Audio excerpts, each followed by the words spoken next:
La semana pasada, en Informe Especial, le trajimos la primera parte de la entrevista con Roberto González Díaz Durán, candidato de la presidencia por la Alianza Creo Unionista. Hablamos sobre su paso por la administración pública y su trabajo, tanto como partidista con Álvaro Arzú, así como su paso por la alcaldía y el gobierno de Óscar Berchel.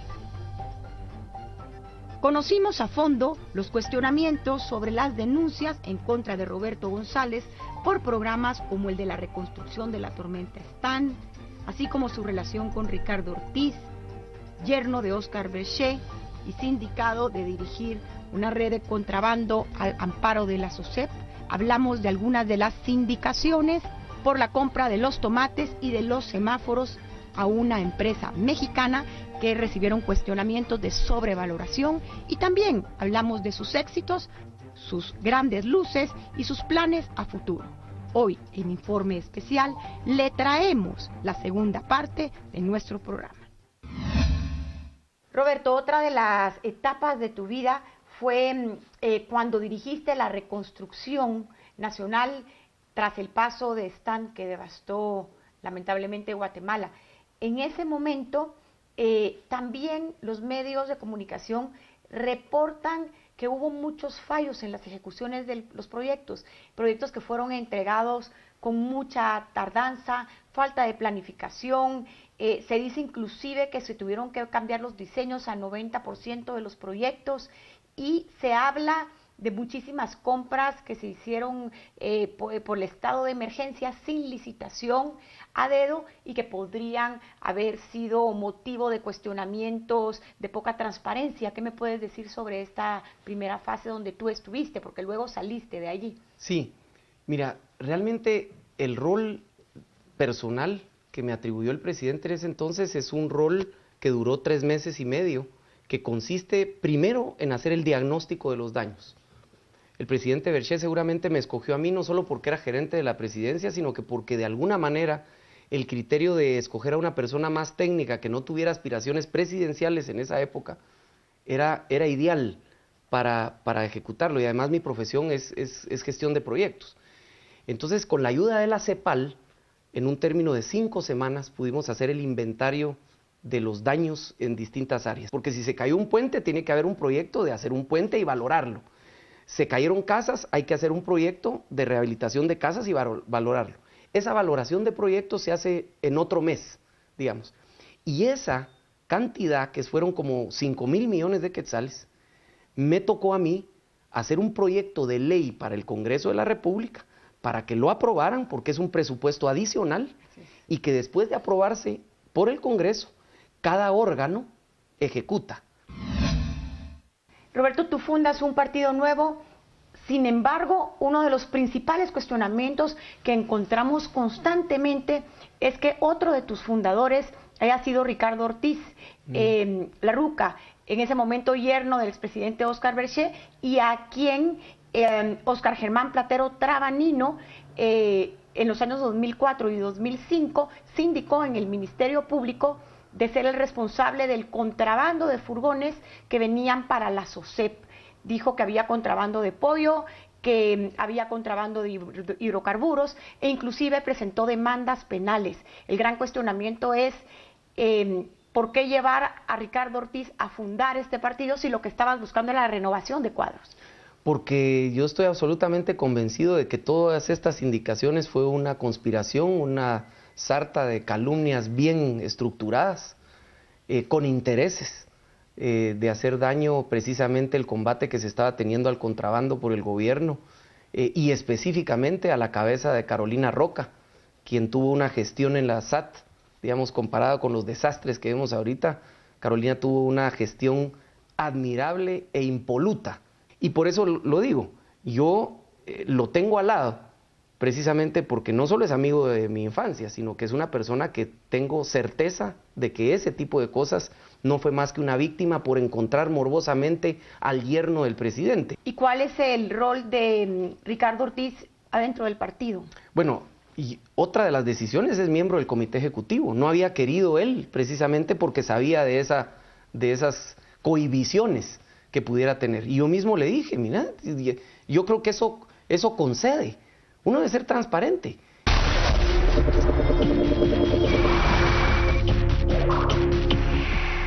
Bienvenido nuevamente, Roberto, a Informe Especial Luces y Sombras. En el último programa tú nos contabas un poco sobre la fundación del partido Creo. Uno de los aspectos que llama mucho la atención es que mientras esto ocurre hay un fuerte distanciamiento con Eduardo Suger, quien fungió como candidato a presidente por el partido Creo en las elecciones pasadas. Él da severas declaraciones a la revista Crónica, donde inclusive llega a decir que si te encuentra no te volvería a dar la mano, y dice textualmente, yo lo interpreté como una traición del mismo partido Creo. Por eso dije que mi participación en la política se terminó para siempre, porque hay demasiada falta de lealtad, mucha hambre de negociar, y eso no va conmigo. Incluso en alguna ocasión se refirió a que aquellos fondos que el Tribunal Supremo Electoral da para los votos fueron a parar al partido. Cuéntame un poquito de este distanciamiento con Eduardo Suger y estas declaraciones tan fuertes que da en contra tuya. Bueno, yo creo que han de haber sido en el contexto, y fueron el primer año post elecciones, en el contexto de que quizás una persona que no logró, digamos, su objetivo de vida después de intentarlo varias veces, pudiera haber tenido pues esa rabia, esa frustración que siempre da al perder. Sin embargo, nosotros de nuestra parte siempre identificamos que él había manifestado con mucha claridad que era cabalmente la tercera vez en su vida que intentaba y que iba a ser la última. Y se le respetó ese su deseo después de dedicarse a sus asuntos familiares, empresariales, lo que él le corresponde a estas alturas de su vida, y se le respetó. Ahora hablemos de la alianza con Álvaro Arzú. Mucha gente se pregunta cómo es que Roberto González, quien siempre fue contrincante de Álvaro Arzú, ahora está en una alianza, en la misma palestra. Se recuerda muy bien el caso de Rodolfo Noitze, quien hoy es candidato vicepresidencial de Creo, que fue un férreo opositor desde su puesto como concejal en la municipalidad de Álvaro Arzú, y tuvieron inclusive enfrentamientos. ¿Cómo se da esa alianza, Roberto? Bueno, primero con Álvaro Arzú a mí me une el inicio de mi carrera pública y política, como lo comentamos en el programa anterior. Hemos compartido filosofías, hemos compartido historia, y sobre todo hemos compartido también una competencia férrea, pero jamás basada en descalificaciones, en calumnias, en ataques personales, por ejemplo, de falacias ad hominem, sino que ha sido más un combate de ideas, en el caso particular mío, a tal grado que yo en mis anuncios terminaba y cerraba diciendo que hay cosas buenas que deben continuar, porque la municipalidad tiene esa gran ventaja con respecto al gobierno, por ejemplo, que ha logrado darle continuidad a muchos programas. Entonces nos ha unido sobre todo esa visión de futuro y ese desafío y esa pena y esa frustración de ver una política absolutamente ya dedicada al saqueo, al robo, a la corrupción. Ya es una profesión de ir al chantaje y al hurto, tipo los piratas del Caribe. Rodolfo Noitze ha cumplido y cumplió un rol de concejal muy propio de manifestar sus criterios, sus posiciones, y así debe de ser un cuerpo colegiado. Yo creo que eso debe mantenerse. Lo que no hay que confundir es agarrar estos fanatismos personales, sino que más bien luchar mucho por sus ideas, sus planes. Roberto, mucha gente se pregunta, ¿por qué si participaste en las elecciones pasadas como candidato a alcalde obteniendo únicamente una diferencia de 5% por debajo de Álvaro Arzú, eso es menos de 34,000 votos, dejaste muy atrás a tu adversario Alejandro Sinibaldi, que desplegó una campaña multimillonaria en aquella ocasión, con pocos recursos, llegaste muy lejos? Muchos dicen que tú hubieras tenido un gran potencial para ser el alcalde de Guatemala. ¿Por qué renuncias a ese sueño? ¿Por qué permites que sea Álvaro Arzú quien se reelija? ¿Por qué decides correr hacia una candidatura a la presidencia con partidos que manejan fondos millonarios y en un lugar donde las encuestas te colocan entre un 2.5 y un 4% de conocimiento? ¿Por qué decides dar ese paso y ese salto al vacío? Mira, Silvia, una decisión muy difícil, porque cabalmente está en juego y el balance está el ego está la fama, está obviamente la aspiración de poder llegar a un cargo público tan importante como la alcaldía y tener esas probabilidades. Pero la verdad es que son nada, pero absolutamente nada. Incluso los proyectos de solución de graves problemas que tenemos los capitalinos se empequeñecen cuando vemos una realidad a nivel nacional de no tener justicia, de no tener salud, de no tener educación, de no tener posibilidades de empleo. Y lo peor de todo es que los llamados a las soluciones de esos gravísimos problemas, que son los políticos, única y exclusivamente ves en el panorama gente que ha logrado grandes capitales a través de la corrupción, la fórmula de que con ese dineral robado hacen publicidad para salir más allá de ese 2,5 o 4% que tú mencionas, porque es muy fácil salir con un porcentaje mayor cuando pintas todas las piedras del país y haces publicidad anticipada a diestra y siniestra con dinero de todos los guatemaltecos y además dinero del narco y de la droga. Es lo que me frustró y lo que me rebalsó el vaso, como ha salido en los medios de comunicación ampliamente por mi persona. Ahora, Roberto, ¿cómo vas a derrotar a esos monstruos? ¿Cómo planteas tú que a escasos meses, 3 meses de las elecciones, puedas pasar de un 2-4% a un segundo lugar? Cuéntame un poquito la estrategia. Bueno, organización. Hoy en día yo diría que, si me permiten expresar la fórmula, el 80% se lo dedico yo a organización. ¿Qué es organización? Es representantes y equipos del partido en los 338 municipios del país. Y un 20% a la comunicación, que es los que los capitalinos normalmente vemos, que si estoy activo en redes sociales, si sacas unos anuncios, si sacas vallas. Eso debiera venir después, porque es como la aviación que tira las bombas de mensaje. Pero la infantería, si no la tienes, no toma los pueblos y no ganas la guerra. Estás hablando de lo que se conoce como esas campañas de trabajo de hormiga. Exactamente, que es exactamente lo mismo que hice en la elección pasada. A mí, cuando inicié la campaña, exactamente hace 4 años, en la primera plana del periódico me sacaba 4%, 23% Alejandro Sinibaldi y 46% el alcalde Arzú. Y a 2 meses los tenía las encuestas en 34 y 33, Borges y Asociados en el periódico, y Canal Antigua, ahí están las muestras si lo quieren ver, y a tu servidor con 10.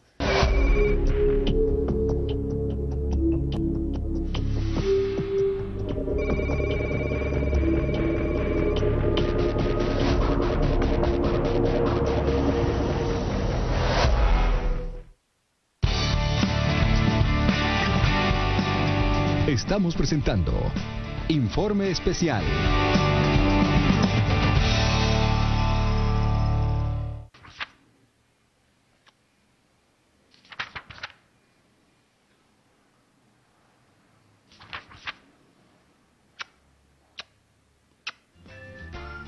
En McDonald's, disfrute la deliciosa quesoburguesa a 10 quetzales, doble a 20 quetzales y la nueva triple a solo 30 quetzales.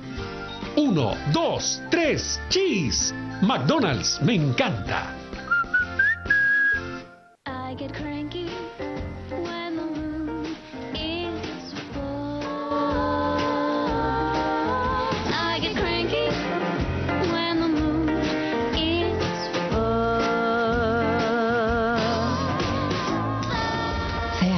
CH Men. Carolina Herrera. I get cranky.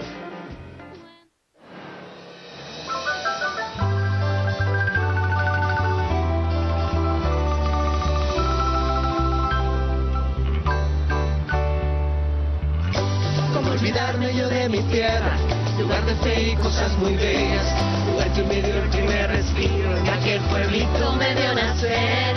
Mi vida está en esta bella tierra, De gente linda, de gente buena. y por el resto de mis días quiero gritarle al mundo que no se olvida de dónde se viene. Es como nieve, es tierra que me dio crecer. No se olvida de dónde se viene, se lleva en el alma, se defiende con el corazón. Ser ser guatemalteco es un sentimiento de orgullo que se lleva en el corazón. Por eso trabajamos cada día por el desarrollo de esta tierra. Banco Industrial, siempre de tu lado. Evitar el dengue y el chikungunya es fácil. Tome nota. Elimine agua acumulada en botellas, llantas, latas y manténgalas boca abajo. Cambie agua de los floreros cada 2 días o sustitúyalas por tierra o arena. Lave constantemente pilas y toneles. Tape cualquier recipiente que contenga agua. Coloque mosquiteros o mallas en las ventanas. Use insecticida para matar zancudos o mosquitos. Utilice repelente para la piel. Recuerde, usted es responsable de su salud. Azúcar de Guatemala es desarrollo para todos. You're not on the gas list. You hear me? Yeah, on the gas list. She is. He is on the list.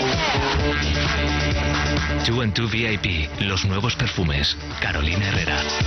You're not on the gas list. You hear me?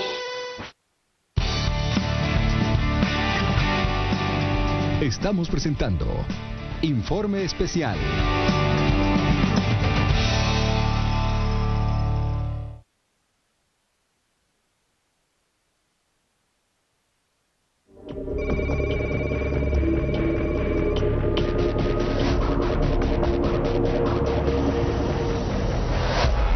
Estamos hablando tal vez, Roberto, de que las encuestas no son una herramienta fidedigna y que podrían fallar a los guatemaltecos, como pasó en la elección pasada alcalde, donde te colocaban al 3er lugar y luego diste, por decirlo así, una chamarreada a Alejandro Sinibaldi.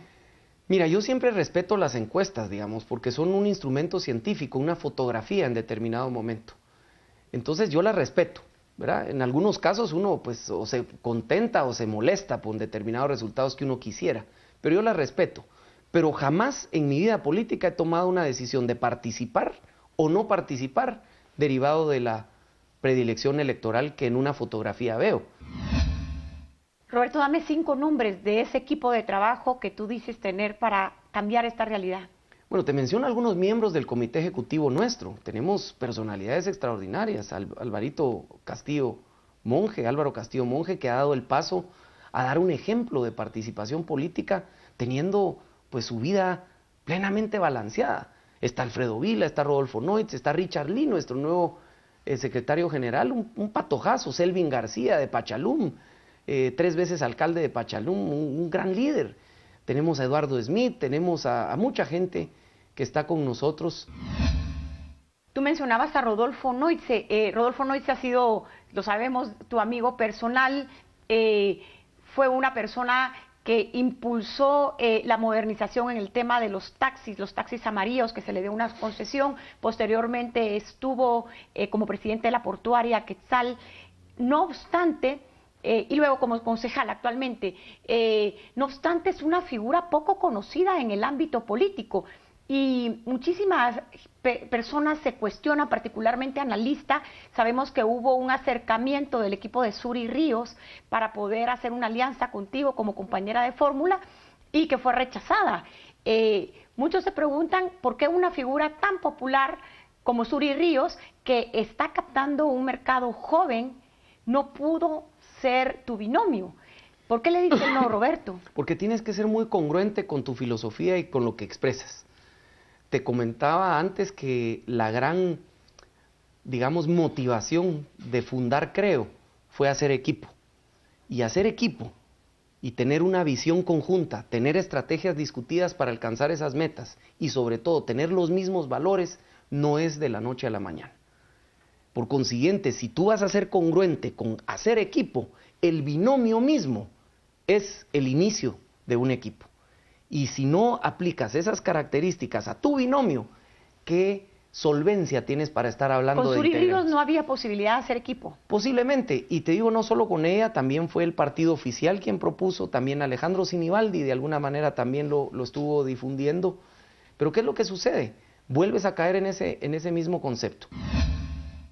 Y aquí volvemos al tema, Roberto, de las alianzas. Muchos se preguntan por qué no elegiste a un vicepresidente allegado a Álvaro Arzú o al Partido Unionista, y por qué se hicieron negociaciones donde se diste espacios, por ejemplo, para que ingresara a encabezar los listados Álvaro Arzú hijo, un Leonel Soto Arango, un Mariano Rayo, personajes muy allegados a los unionistas que sabemos que en la elección pasada no consiguieron mayor resultado en las diputaciones. ¿Qué fue lo que realmente significó esta alianza para ti y hasta dónde tuviste que ceder estos espacios? Mira, con el mismo criterio, el mismísimo criterio. Por ejemplo, en el caso del vicepresidente, el mismo Álvaro Arzú siempre ha coincidido con que las elecciones tienen que tener esos criterios y esa afinidad. Él pues eligió en su momento para gobernar a Luis Flores Asturias, que en ese entonces era una persona no muy conocida, una persona, digamos, común en cuanto a nuestra sociedad, digamos, un dentista, un profesional, un gran señor, digamos, pero desconocido en aquella época, pero criterios de afinidad.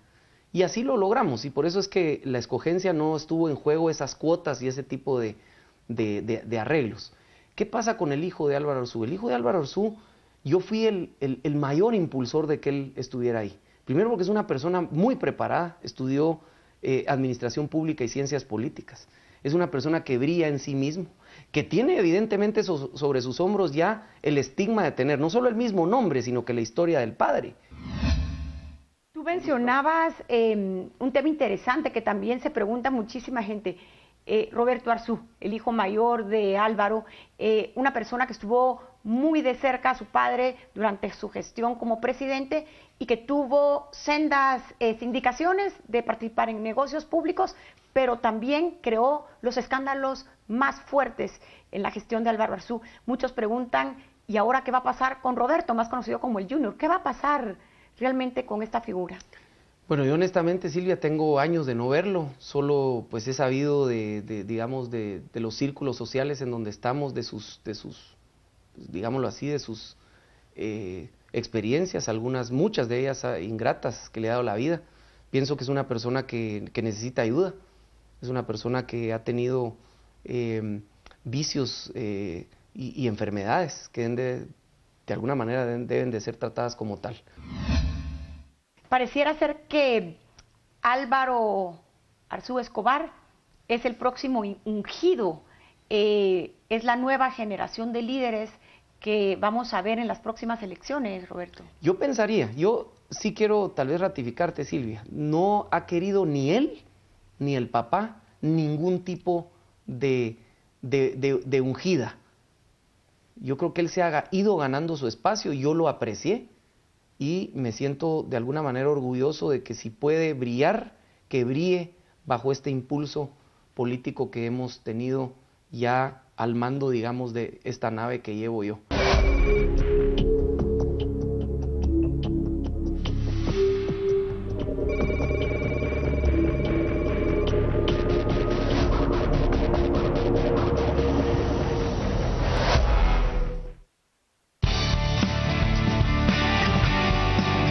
Estamos presentando Informe Especial.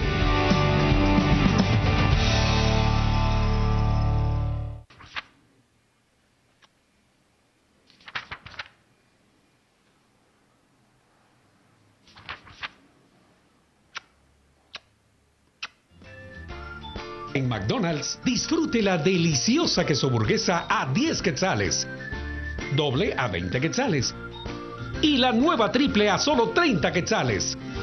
1, 2, 3, cheese. McDonald's, me encanta.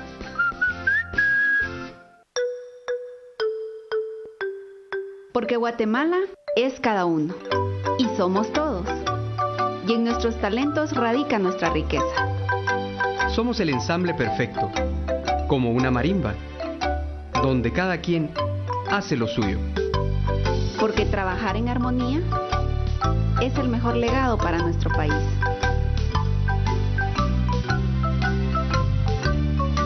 Azúcar de Guatemala.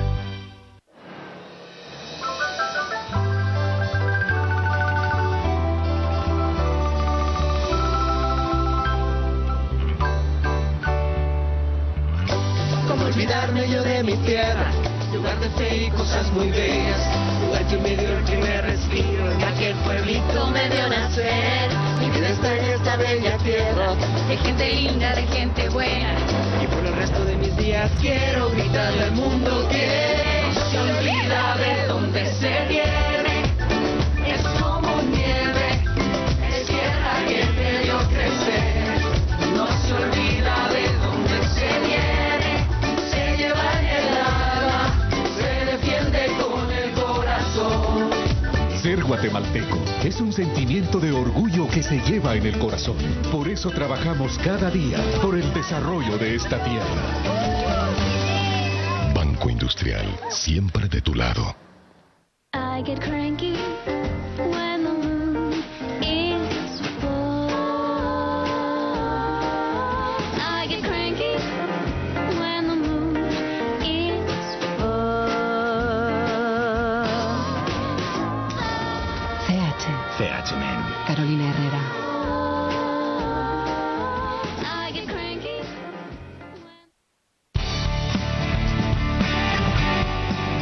Estamos presentando Informe Especial.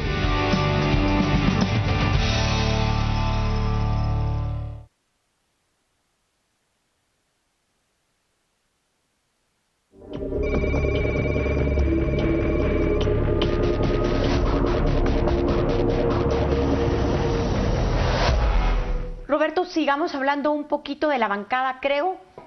Ustedes obtienen una cifra muy considerable de diputados, 14 en total.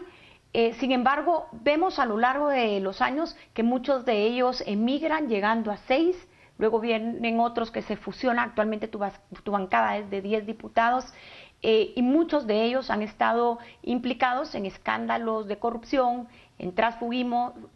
Recordemos, por ejemplo, el caso de Giordano, que fue un caso muy sonado. ¿Qué pasó realmente con esta bancada de Creo, que ofrecía y vendió la idea a los guatemaltecos de ser un grupo de gente renovada, nueva, no vinculada a la política tradicional? ¿Por qué hubo esta deserción de Creo? Bueno, yo pienso que muchos de los que se fueron cabalmente del inventario de la historia de Eduardo Suger, que tuvo tanto en las elecciones con el partido Día como con Casa, específicamente los hermanos Rodas, digamos que hoy los ven en Líder, se pasaron a trabajar por el partido Líder desde la segunda vuelta. También está Miriam Pineda, que es otra diputada que del mismo inventario académico de relaciones de Eduardo Suger se pasaron, y también el hijo de Giordano, porque el papá, que también había sido diputado, trabajó organizándole a Eduardo Suger su campaña. Digámoslo así, son 4 personas de ese recorrido. Yo lo atribuyo a que no tuvimos con ellos tiempo de poder integrar todos estos criterios, esta mística, esa visión, esa cultura con la que uno espera llegar. Y otro de los temas que nos llama la atención, Roberto, es el transfugismo de Pepe Gándara al partido Líder. Sabemos que él fue uno de los diputados más allegados a ti, que formaba parte de Creo desde su fundación. ¿Por qué alguien tan cercano a ti decide trasladarse a Líder? Mira, una gran decepción, honestamente, y creo que decepción acerca de él la de tener su propia familia, sus propios amigos. A estas alturas de la vida, donde dio muestras de una trayectoria, de una filosofía, de un carácter, digamos, de un criterio, irse. Y es una razón pragmática. Ya los espacios, cuando tú quieres renovación, no los encuentras seguro en un proyecto como el nuestro. Dice, yo no estoy seguro, ya en esa posición no llego. Me imagino que fue presa de esa ansiedad de terminar su vida política, si no entraba, y me imagino también que sus juntas, ¿verdad?, de otros diputados le orientaron a tomar, a mi juicio, una pésima decisión de vida. Tú hablas de líneas renovadas, de una nueva casta política. Sin embargo, vemos a un Salvador Gándara que tiene sendas denuncias. Sabemos que no ha progresado ninguna. Es posible que obtenga incluso ya su finiquito de Contraloría, pero también muchísimas personas indicadas de corrupción en este país han obtenido estos finiquitos y han salido impunes de los tribunales. Salvador Gándara tiene fuertes indicaciones de corrupción en proyectos que realizó en las cárceles de Fraijanes, posteriormente cuando trabajó junto a Sandra Torres en proyectos de drenajes, sobrevaloración de obras. ¿Por qué deciden llevar a Salvador Gándara a un puesto tan importante como la Municipalidad de Villanueva? Bueno, nosotros hemos mantenido el criterio, Silvia, que creo que es un criterio universal, de que nadie pues es culpable hasta que no se le demuestre lo contrario, digamos, la presunción de inocencia. Digamos, eso desde el ámbito jurídico. Desde el ámbito personal se nos presentó muchos de estos avances que él ha tenido dentro de sus juicios. El caso que tú mencionas de la cárcel, por ejemplo, me sorprendió que él, por ejemplo, no la construyó. Parte de su problema fue haber usado una infraestructura carcelaria que había ejecutado el ministro anterior, creo que se llamaba Velázquez, no estoy muy seguro, y por el cual se fue, digámoslo así, entre la colada por esa acción, pero no fue decisión, digamos, de comprar o sobrevalorar. Esas cosas nos sorprendimos, pero hemos sido muy claros. O sea, si tiene un cauce en justicia que le viabilice una candidatura y que esto se ventile apropiadamente, pues tiene ese derecho.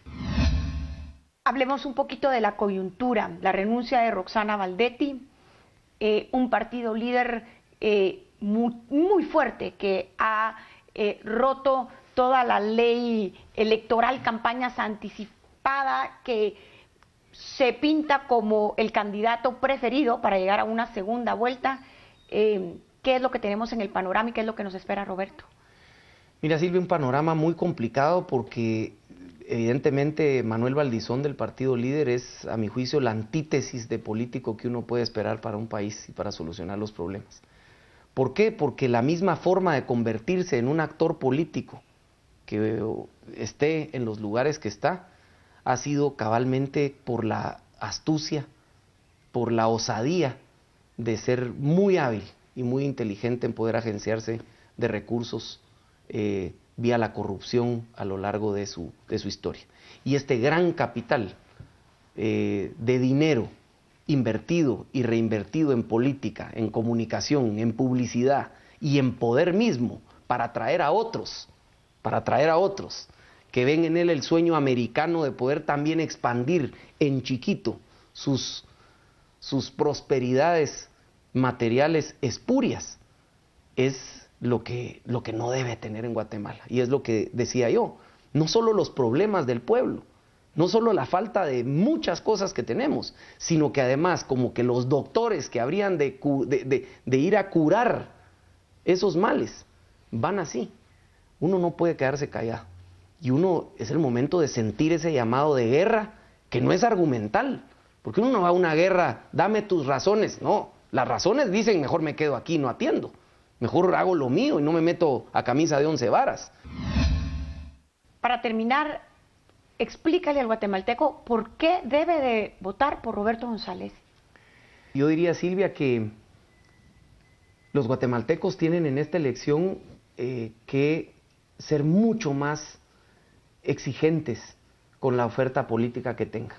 ¿Y a qué me refiero con mucho más exigentes? Porque normalmente lo que pide el guatemalteco es capacidad, y la capacidad lo da o la formación que se tenga o la experiencia de poder estar, digamos, en la solución de los problemas públicos, que pudiera uno decir, bueno, presumo que tiene capacidad. Equipo, que lo hemos mencionado, porque una sola persona no hace nada. Tiene que tener sobre todo la capacidad de llevar un equipo multidisciplinario que atienda muchos problemas. Pero lo más importante, y es a lo que yo me refiero con mucho más exigente, es que ponga de primero la moral, que ponga de primero los principios, los valores que se requieren para que esas capacidades se apliquen, porque hay muy buenos planes. Este gobierno, créanme, tenía planes extraordinarios, los tiene desde antes de llegar al poder y los ha expuesto en el ejercicio del poder. El problema no es el rumbo, el problema ni siquiera es el cómo, es quién lo hace. Pongan de primero la integridad, pongan la moral, y eso no se promete. Yo no lo puedo prometer. Lo único que ustedes pueden apreciar de principios, de valores, de moral, de integridad, es en el recorrido de la vida. Muchísimas gracias, Roberto, y hemos llegado al final de un programa más, Luces y Sombras de Informe Especial con Roberto González Díaz Durán, más conocido como Canela. Usted ha conocido en 2 programas la historia de Roberto, sus aciertos, sus desaciertos, sus luces, sus sombras. Otro candidato que Informe Especial le presenta en su de construir una mejor Guatemala. Usted tiene el poder de cambiar este país. No venda su voto, no se deje engañar, no se deje llevar por vallas, por anuncios o simplemente por regalos que le están dando. En esta elección usted tiene la oportunidad de conocer de frente, de escuchar y de juzgar a los principales candidatos que aspiran a gobernar a Guatemala. Usted tiene el poder, ejérzalo. En esta elección 2015, Guatemala tiene 2 opciones. O salimos adelante y caminamos a un mejor futuro, o simple y sencillamente nos hundimos, implosionamos y este país tocará fondo. Estos programas de Informe Especial presentan a usted investigaciones serias y conversaciones contundentes, frontales y sobre todo basadas en el respeto. Si usted sabe de personas que no pudieron ver este programa, coménteles que todos los informes especiales con Silvia Jereda los pueden ver online en www.canalantigua.tv. Además, me puede seguir en Facebook, Silvia Jereda Valenzuela, y Twitter, S. Jereda. Vamos a continuar la próxima semana con más investigaciones y espere más de nuestros programas porque aquí seguimos informando.